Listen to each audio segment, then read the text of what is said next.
Hello, my champions. Welcome back to my channel.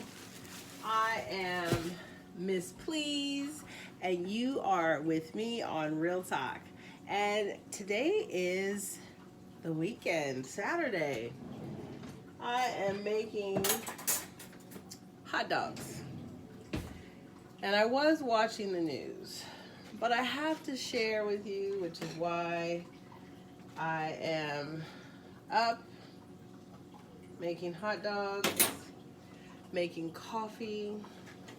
I'm sorry, making tea. Hot dogs, tea. Let me take you with me on this joyous walk. So, I try to spread joy and I try to do all these wonderful things with my champions. And I just wanted to tune in and talk to you about a few things. Leadership is something of importance to me. Whether you have leadership at home, whether you have leadership at work, in our society, leadership is very important. And I just wanted to talk about how we care for each other and how we care for ourselves.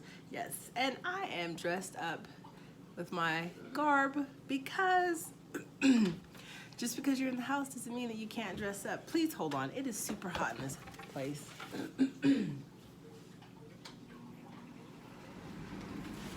All right, thank you. Whew. Champions, it was getting hot in here. You can't put on all this and sit in a house with the windows closed and the doors closed. So today's conversation is just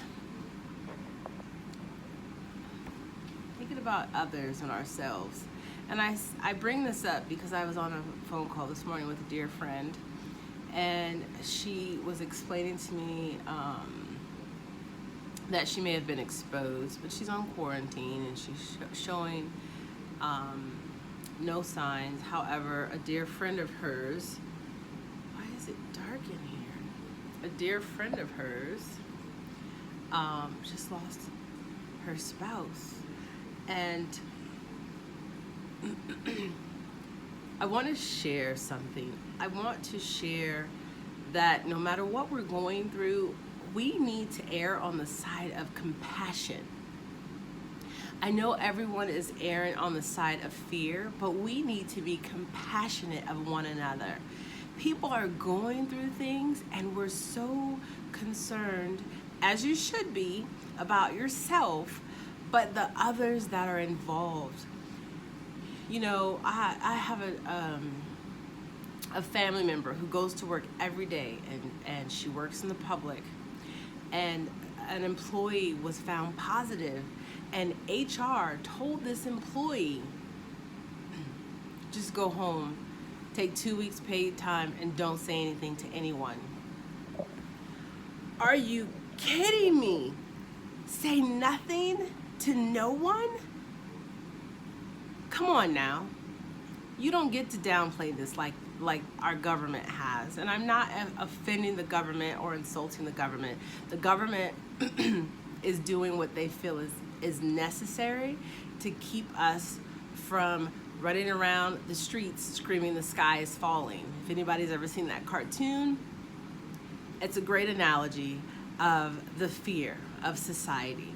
But to not tell employees that have exposure to another employee or even the management team, that is insane. And then to tell the employee to not come to work, to not contact anybody, do not tell them why you were gone until after your 2-week quarantine. But yet you run to the employee and say, hey, to the management team, are you feeling okay? How are you doing? You're not transparent. And I say this because today a dear friend told me that her friend lost her husband from this virus. And you guys, you've got to be transparent. You've got to talk to people, stay connected to people. And I don't mean that 6-foot social distancing, I mean digitally. You've got to stay consistent, connected, and transparent. Excuse me. This is really important in a time of need.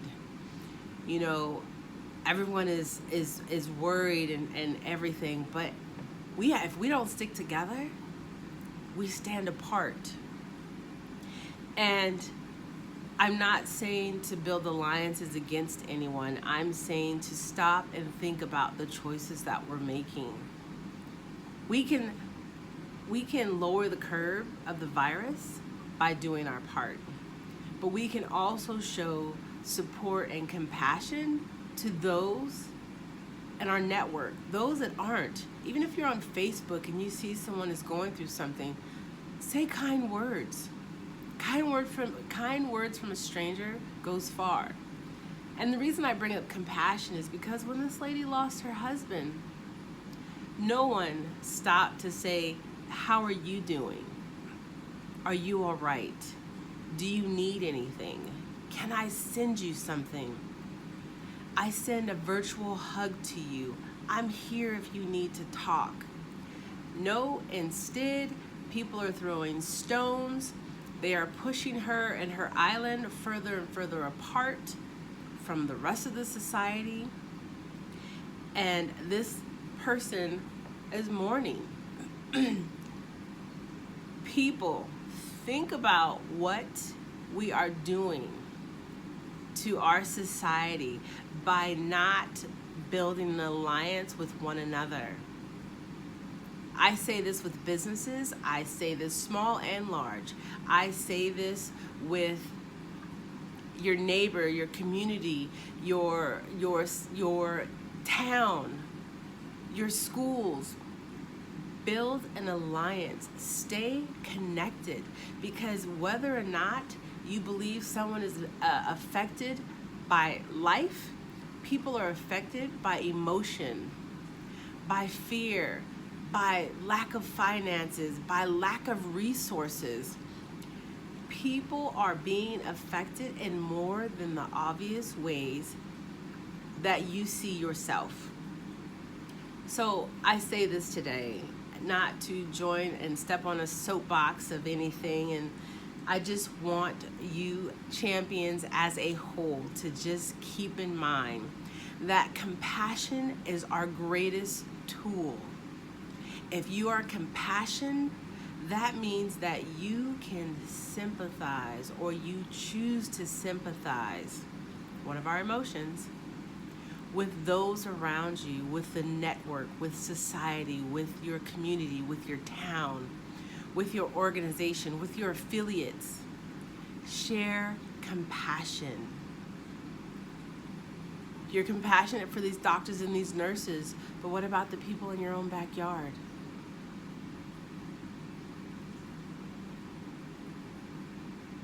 Please, I humble you to show compassion. While you're on Facebook, IGTV, Instagram, I don't know, TikTok, Snapchat, Bing Bong Boom, whatever app you're on, please start showing compassion. Let's rebuild our society, our community, our network, our friendships, with one positive thing at a time. And the reason I say they don't have to be your friends is because I was always taught that there's no such thing as a stranger. None of you are strangers to me. And if we keep that thought, we'll be a lot further ahead of the game. Thank you for joining me on my 10-minute talk for Saturday.